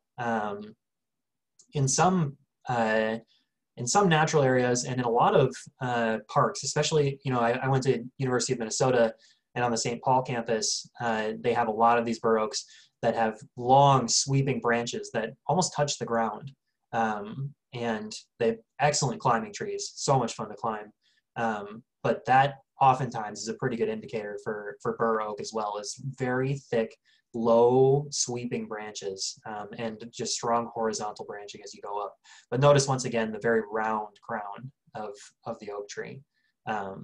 Coldwater has a ton of excellent examples of this. Many mature bur oak trees, likely 100+ years old. So go give those a look and get familiar with the form, because eventually you'll be able to tell them from a very far distance away if you get a good grasp on the form of the tree. Becca and I did not need to walk any closer to this tree for me to know exactly what it was. So form, very important for bur oaks. The name, like I talked about earlier, bur oak gets its name from the burr-like appearance of its acorn caps. So on most acorns, the cap covers about the top third to about the top half of the plant, or of the fruit itself, the nut. In bur oak, oftentimes it's like 2/3 of the acorn or more gets sucked up into the cap. And very often they have these fringes all the way around the outside of the bottom of the cap. Which look something like the, anybody recognize this plant? You may. It's probably been stuck to your clothes 1.5 million times. This is one of my mortal enemies, the burdock plant. Extremely pesky invasive species, and it haunts my dreams frequently. But it resembles, these acorn caps resemble the burrs on burdock to some degree, and so that's where it gets its name from. It looks like these could potentially get like caught on your clothes as you're walking by. Got chat? Larry Weiss recognizes that. Andrew, eat the burdock in its first year of growth. Yes, that's right. I've actually been really curious to try that because you'll oftentimes in like co-ops too, you'll see burdock root for sale, and it's very expensive for whatever reason. So there must be a special growing process required, because I could literally take you to Mountains Park tomorrow and we could go dig up a bunch of burdock roots and make some burdock stew or whatever folks are making out of it. I think it's carrot-like to some degree. So yeah, I'd give it a try. Eugene's giving us some pretty complicated recipes today. Yeah, Spent a lot of time in the kitchen. Yep, that's really good information. There's a lot of really great information out there about eating invasive species. Garlic mustard is another one that I think about a lot. Has anybody had garlic mustard pesto before? It's really interesting. It is quite garlicky, no doubt. Yeah, take a look at that sometime. If you've got a bunch of garlic mustard on your property, it's a good way to remove a bunch of it and use it. Okay, one other thing that's very good for bur oaks is these bullet galls. So they almost look like acorns that are hugged up really close to the leaf. And that little oak that I told you about, my little favorite buddy, he's covered in bullet galls. These will grow on most oak species, but they are particularly common on bur oaks. So if you see a big cluster of them like this, it is more than likely a bur oak tree.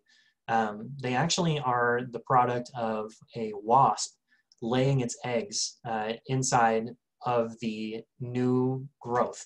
And I found a really good link earlier that I'm gonna share in the chat really quick because you guys. You muted yourself. Yep. For some reason, I have to mute myself to open the chat window. So that's why you probably see me muting and unmuting a lot. If you guys check that out at some point today, it would be a really great read. And I'll try and paraphrase some of it now because it is extremely interesting. The wasp has a very complicated life cycle. And essentially, female adults will find new growth on bur oak trees, deposit their eggs in there, and it will change the genetic plan for that part of the plant to produce this new gall, which is, I think, how a lot of galls work. The eggs releasing chemicals that alter the genetic composition of the plant to produce galls. Inside of these galls, a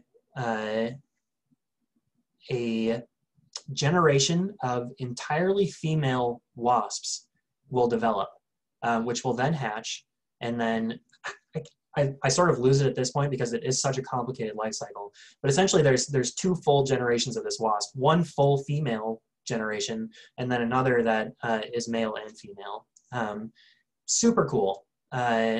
Does not hurt the plant in any major way. It's not going to kill an oak tree for sure. But there's so many cool little tidbits about it, including the fact that at some point during the development of the gall, they actually start to leak a little bit of nectar. And like we talked about earlier with like juicy buds secreting those sugary liquids, it draws all kinds of wasps and bees to these galls, which helps pollinate the plant, but also the wasps will defend these little sugary deposits from birds and other things that might want to eat the wasps that are inside the gall. So it's essentially like a self-defense mechanism. That blows my mind. So cool. Anyway, take a look at that later if you have a chance. It's really interesting to read about. I'm going to wrap up oaks here. Just a few minutes. One last time comparing the two species. Just covering that and getting it down pat. Bur oak versus swamp white oak twig. Extremely similar, once again. Some might say one is rounder than the other. I don't see it. I don't get it. The colors are extremely similar. Very difficult to tell the two apart. If anyone like knows a trick or learns a trick, email me and Becca because I want to know it. I have not found it yet. The bark is a very, very good bet. Bur oak has this like generic tree bark, light fissures, chunky, very thick. Swamp white oak, very much exfoliating at most stages of its life. Brand new growth on twigs is going to also be exfoliating. I think brand new tree trunk might be relatively smooth, but will exfoliate very quickly. So that's a really great place to look. The form of the trees, they're both round, right? But swamp white oak tends to be a little less intense in its horizontal branching. You know, bur oaks are really putting it out there. Huge, thick branches going straight horizontal. Swamp white oak will also branch horizontally, but be a little bit closer to the globe reaching up shape. oftentimes too, swamp white oaks won't get much taller than 50 to 70 feet tall. Bur oaks can get much taller than that if they want to. Oaks are, I don't think, known for getting to be extremely tall. There are very large oaks out in the world, that's for sure. But they are a much just like thick base, strong, heavy, solid trees. So knowing the difference in the form between the trees can be helpful too. I think I might have saw chat flash for a second. Was there a question? Yeah, question about marquescence. Great. Which is, Sarah pointed out that it seems like swamp white oak holds on to way more leaves than bur oak. Is that true? That is the case. That is another excellent identifying feature. Swamp white oak and northern red oak are the ones that are sort of infamous for holding onto their leaves throughout the whole winter. And if you were to go back to Coldwater and do another loop and double check yourself out there, you'd probably notice a bunch of northern red oaks as well. If you're just looking for trees that are, have a marquescence attribute to them, you'll probably notice a bunch of northern red oaks as well, the pointy red oak leaves, in addition to swamp white oaks holding on to their leaves. Good point. Very good point. Yeah. For bur oaks too, if you do happen to see any that have their leaves still on in the winter, it's actually a sign that they're suffering from bur oak blight, which is a disease similar to oak wilt. So that's why it's good if you see a bur oak with no leaves on during the winter, because otherwise if you see some with a lot of leaves on, it means that it is suffering from that disease. So just a tip to keep an eye out for. Nice. That's excellent, Becca. Thank you. I see chat again. Yep, we got a question from Marty. I think it was bur oak. There was a bunch of knobby protrusions. Do you know what those are? As far as knobby protrusions go, are you talking about the sort of bumpy branch-like gnarly stuff, or sort of like the gall bunches like that, or something different entirely? There was snow sitting on them, and it like I took a picture. It has all this stuff growing out. They kind of looked blackish. Was like that almost on the tree that we had labeled? No, No, but okay. on the path, almost we were walking. We were going to turn left to go back to the parking lot, so it was like right there. Okay, I might go out there and check it out. So it's pretty close to the parking lot. Mm-hmm. Yeah, I don't think I have an answer for you off the top of my head. Maybe Becca does, but it was just unique because it almost had like shelves. It looked like it had shelves, and that there was snow sitting on all the shelves. Interesting. Like on the main trunk of the tree, or Yes. on branches? Yeah, Main okay. trunk. Interesting. All right. Yeah, I'm going to go out there and see what I can find next week. All right, thanks. Yeah, good question. Could you comment a little bit more about oak wilt? I was very involved with the scout troop, and we owned our own land in Wisconsin in the sand plains south and west of Grantsburg. And there was a tremendous amount, thousands of acres of bur oak especially, that was basically killed about 10 years ago. And we had the same thing happen, and we were going to cut some down, try to restrict it, and we were told that you had to go at least 2 trees away from the infected tree. Well, if we looked at that, it was a clear cut, which we ended up doing. And it's come back, so I had a forest ranger work with me, and what do we do with this? And so we've let most of it grow back, and it's just a luxurious growth of oak now. But then they're anywhere from 5 to 15 feet tall. Glorious. Becca is our resident tree inspector, so maybe you have more to say about oak blight or oak wilt. Yeah, I mean, not to make sense on what you did. The oak wilt really spreads through the roots, so that's why you have to be careful. Now, if you are planting oaks now, you do want them to be far enough apart where the roots aren't going to interact, because that's really how oak wilt spreads.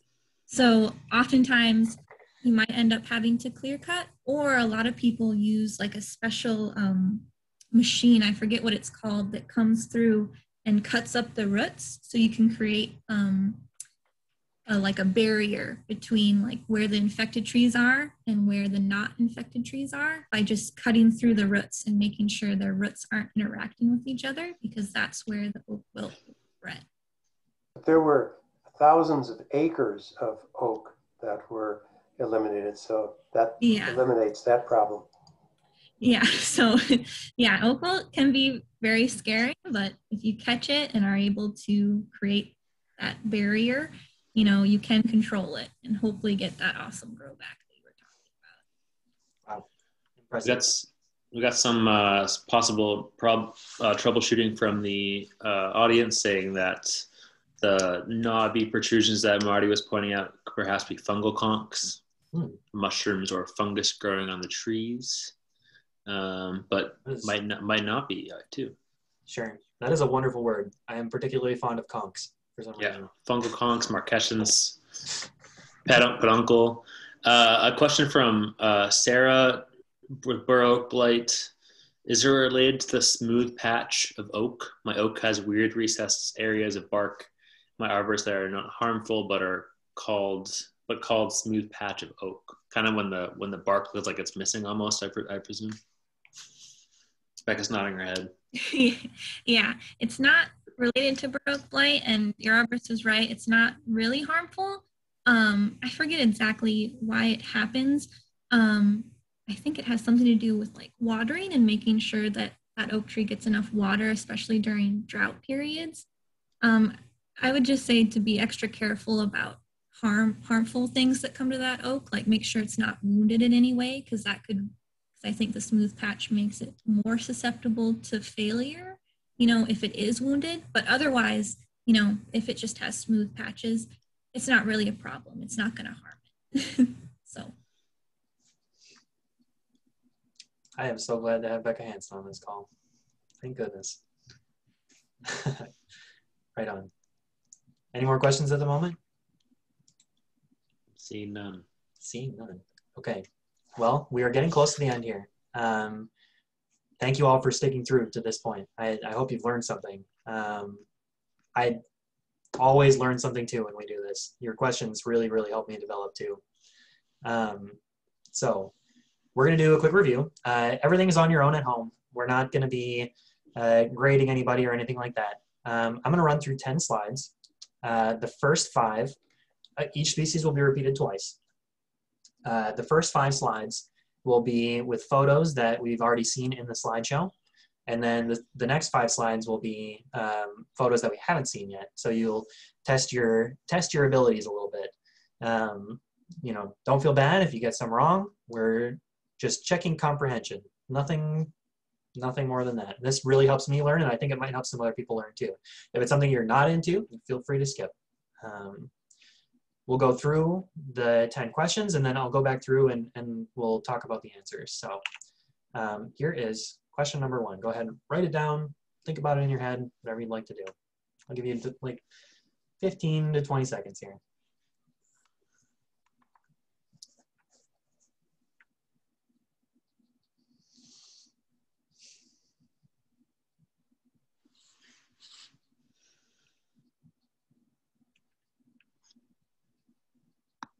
We should get some like smooth jazz to play during this next time.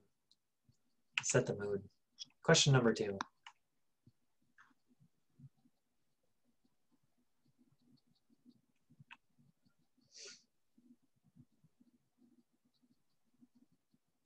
Now I'm going to go radio silence on these first few, but on the next 5, I'll maybe give you a couple of hints. Question number 3.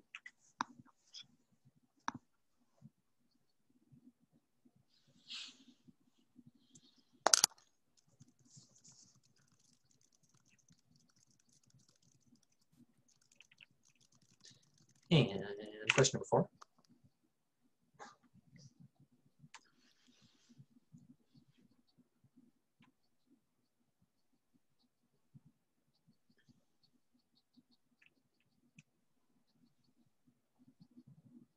And number 5. So we've seen each tree once now.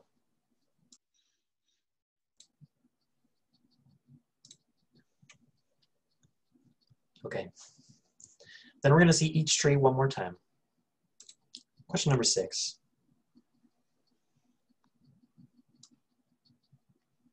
Good time to practice your macro ID a little bit. Form and location.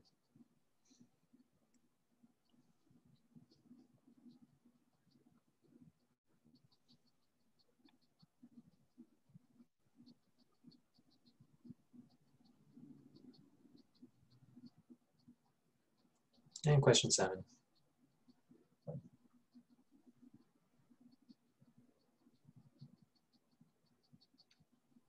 The image on the left is not perfect, but notice the 3 buds at the very end of the twig.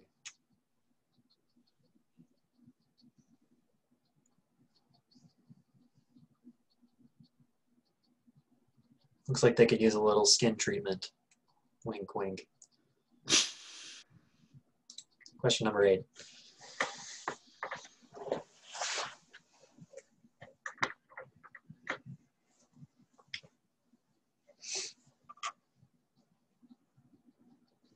Something that could be seen on any of these trees in this family, but more than likely on this one.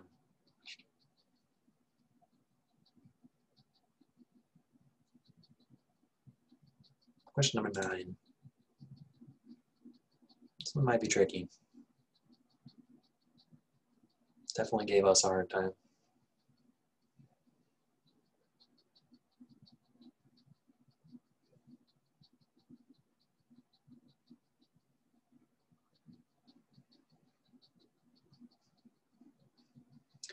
And finally, question number 10. Should have seen every tree twice now, so process of elimination may help you.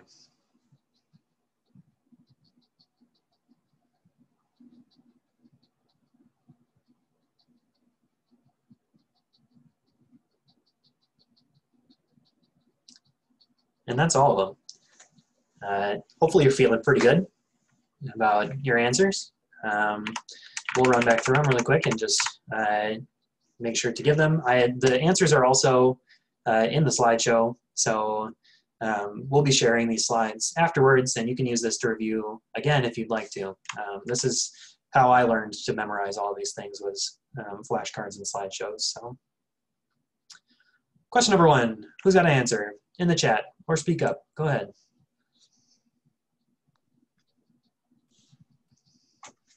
Black walnut. Yes, very good. Black walnut. We've got a chambered pith, and we've got the white fuzzy buds coupled with the heart-shaped leaf scar. This one's turned a little bit to the side, but you know what it is. Question number 2. What do we got? Feel free. Bur oak. Yes, indeed, it is. Corky, ridgy bark on year-old growth and clustered buds. Question number 3. Elm. Oh yes, American elm. Oval-shaped leaf scar, purplish scaled buds.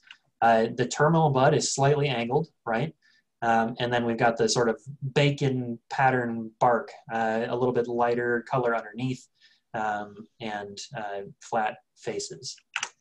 Question number 4.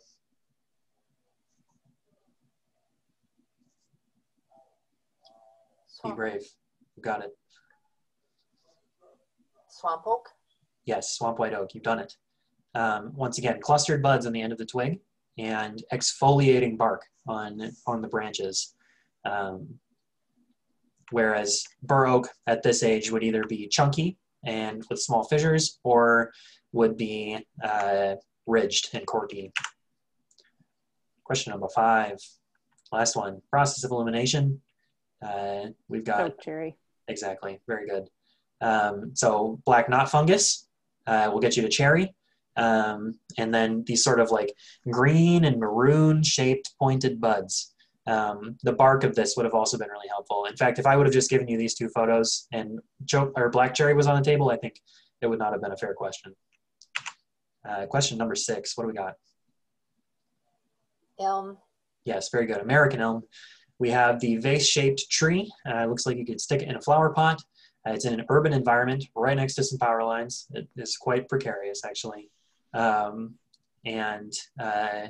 these very sort of nondescript buds, but a very visible difference between leaf buds and flower buds here. Question number 7.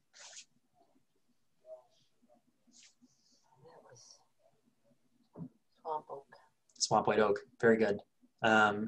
This is clustered buds in the end and exfoliating bark on the newest growth. So this is either bark that has just developed, or is bark that was last year's growth. So similar age to that corky, ridgy bark on bur oak.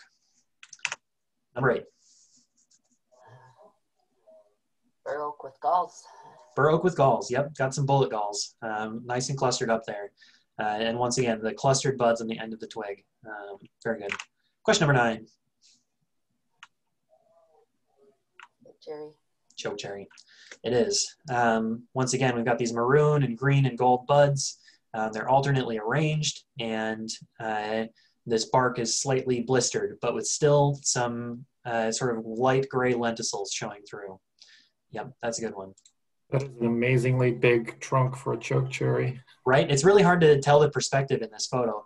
A tree that is only maybe 5 or 6 years old could have something of this size. My guess is that this tree is probably about the size of my face, more than likely like this. We have had some chokecherries at Coldwater that are about this age and are old enough to have that sort of blistery bark. Very good. And question number 10. Black walnut. Yep, loud and proud, black walnut. We have the heart-shaped leaf scar, the little bun on top of his head, and these leftover nut pieces, which you can find on the ground in the snow sometimes, and that can be a really helpful identification and is not cheating in any way. So I got the quiz answers here. Again, we'll be sharing the slideshow, and you can look those up if you like, use them to your advantage, make flashcards out of them, whatever you'd like to do. We're going to finish up today by telling you just a couple of ways that you can get involved with our program if you'd like to. Becca, do you want to talk about your survey? Sure. So once trees start budding out and maybe even leafing out, we're trying to do a tree survivability survey of all the trees that Mississippi Park Connection has planted in the past 3 years, 4 years, I don't know. But so it's really useful if you have some idea about tree ID to help identify those little baby trees. So if you're interested in helping out with that, you can reach out to me and I'll keep you on the contact list for when those events actually start. But it really just comes down to finding trees, identifying them, and then seeing if they're still alive or not, so that we can see how successful we've been. So if you follow our volunteer newsletter also, there will be a post when we start looking for folks to help us out with that. So you can sign up for that on our website too, parkconnection/volunteer. We'll share that in a minute. Another opportunity I want to talk about is becoming a crew leader for our habitat restoration events. We rely very heavily on volunteers to help us lead larger events. When we start getting back into working with groups of 20 or 30 again, which sounds out of this world at the moment, but eventually we will get back to that. And we need people who are good leaders or want to develop their leadership skills. You help folks do restoration, show them how to use tools, answer their questions about what's going on, or direct them to staff on site who might have a better answer potentially. Yeah, I very, very highly value these folks, and we'd love to have you be a part of that program if you'd like to. And Mike, you want to talk Coldwater? Yeah, I know many of you are already super familiar with Coldwater, the Coldwater crew, but under normal circumstances during warmer months, the crew meets twice a week on Tuesday evenings and Thursday mornings to do the restoration work at Coldwater. So the reason Coldwater looks so great in large part is because of this crew and the work they've been doing over the past many years. So that involves a lot of removing invasive species, sometimes plantings, a lot of buckthorn cutting, as I'm sure Larry Weiss could tell you. But you go there and the crew leaders are so knowledgeable and great, and I learned so much every time I'm volunteering with that crew. The crew will start to meet up again, undetermined at this point when that will be taking place, but they're trying to gauge, bringing crews back, as we were saying earlier. So if you are interested in joining the crew or being involved in that email list, there will be a link in the follow-up email that we'll send, and all these opportunities will be in that follow-up email. And then there's another surprise opportunity. Andrew and Becca, I just added this slide. What? And Sarah and I were talking during the presentation. It's a pretty boring slide, but it's a pretty exciting opportunity. So Sarah, do you want to take the floor and just share a little bit about the Trees at Prospect Park project and what's coming up? Sure. I accidentally spammed everybody the links ahead of time because I'm not very good in the chat, but I have been working with Katie Nyberg of the Park Connection and also the neighborhood of Prospect Park that funded me to start a neighborhood tree drawing project that's called Trees of Prospect Park. I'll drop that link in right now. And I'm not, my email game is not perfect, so I'm going to give you 2 more links. That sort of gives you the overview guide of the project, and you can register for the email list there in order to get an email update from me. But then the other 2 links, one is specifically inviting folks to come to the drawing table, which is hosted here in Prospect Park at the former Signature Cafe on Warwick. And I boiled down a whole lot of walnuts last summer. So you can come in and draw my tree collections in a nice sanitized COVID space micro studio for a half hour and play around with the walnut ink. And then the third opportunity is to go on a tree walk. I'm doing that a couple times a week starting this week. And so that's through Eventbrite. So if you're interested in any of this, just sign up for the email list and then you'll get my email letter later on today. Thanks so much for letting me share about that. Oh, yeah. And all those links will be in the follow-up email as well. So yeah, you don't worry about copying and pasting them now. And then we had Bill and Kristen a question. At the January meeting, you mentioned a Native organization in Wisconsin about the cultural significance of trees. Yeah, so the name of that organization is the Wisconsin Tribal Conservation Advisory Council. I'll put a link in that email, but they're having a number of trainings, particularly around the emerald ash borer and how those communities are dealing with it and different best practices. There's a meeting coming up about the cultural significance of black ash and how it fits into indigenous cultures in Wisconsin in particular, I believe. I don't know if that's happened yet, but I know all their meetings, all those trainings are also recorded. So I'll just drop a chat. I'll drop a link to that in the email and you can find previous recordings and trainings there, Bill and Kristen. Glorious. Very cool. Thank you for sharing that too, Sarah. That's so awesome. Finally, we have a survey that we'd love for you to fill out that will also be in the email. Our email will essentially just be a bunch of links thrown at you after this, apparently. So, plenty of opportunities to get involved and give us some feedback. This is the first year we've done this hybrid situation where we've had folks go out in the field and then come meet up with us on the weekends. A lot of people, we've heard some great feedback so far. Even if yours is not so great, we'd love to hear it. Some people really like having all the time that they want to go out there and look at trees and write down their observations. So it may be something that we want to continue doing in the future. So we'd really love to hear how we can make it even better. And finally, if you'd like to monetarily support the program, we're a nonprofit at Park Connection, and we really appreciate our donors. We have a membership that costs $35 a year. It gets you sort of first access to a lot of our programs and discount rates on Paddle Share, which is a kayak renting service where you can boat around in the Mississippi River. It is an incredible experience, especially if you've been living here for a long time and have never actually paddled on the river. My perspective of the Twin Cities changed completely when I did that. So yeah, consider becoming a member. It's only $35 a year and it makes an enormous difference for us. So thank you to anyone who can do that. That's all we've got for you today. Major thanks for coming out and listening to us and sharing with us, asking questions. We'll be around here for a few minutes if you want to stick around and ask more. I'm not kicking you out. So yeah, thank you very much everybody for being here. Have a great rest of your weekend, y'all. Thank you. I have a couple of questions. You know, I was intrigued by the spruces that were between the freeway and the park, next to the bike trail, next to the road. And I had to go up and look at them, and I was surprised that they looked to be black spruce. Oh, really? And not white spruce or something else. So really? Yeah, you know, the little, very small cones sticking right up from the branch. And I broke a little thing off and took it home, and it looks like black oak to me. And then one for your thinking cap. Many years ago, I met the then head of botany for the Nature Conservancy of the country. And he said, one of want you to do this, look for the striped maple that was described below Fort Snelling in 1805. Never been identified since, and I certainly haven't identified it. So something more learned than I could look at. Striped maple? Striped maple.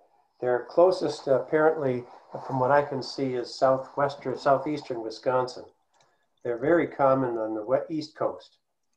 And I was in West Virginia when this took place. A lot of striped maple there. So just your thinking cap on that one. Sure. So you're saying that it exists elsewhere, but has only been described once at Fort Snelling. The only written description in Minnesota. Really? Okay. Well, I found a new life mission. Thank you, Eugene. I'll be on that for the next 70 years. Appreciate it. Great program. Thanks. Very cool.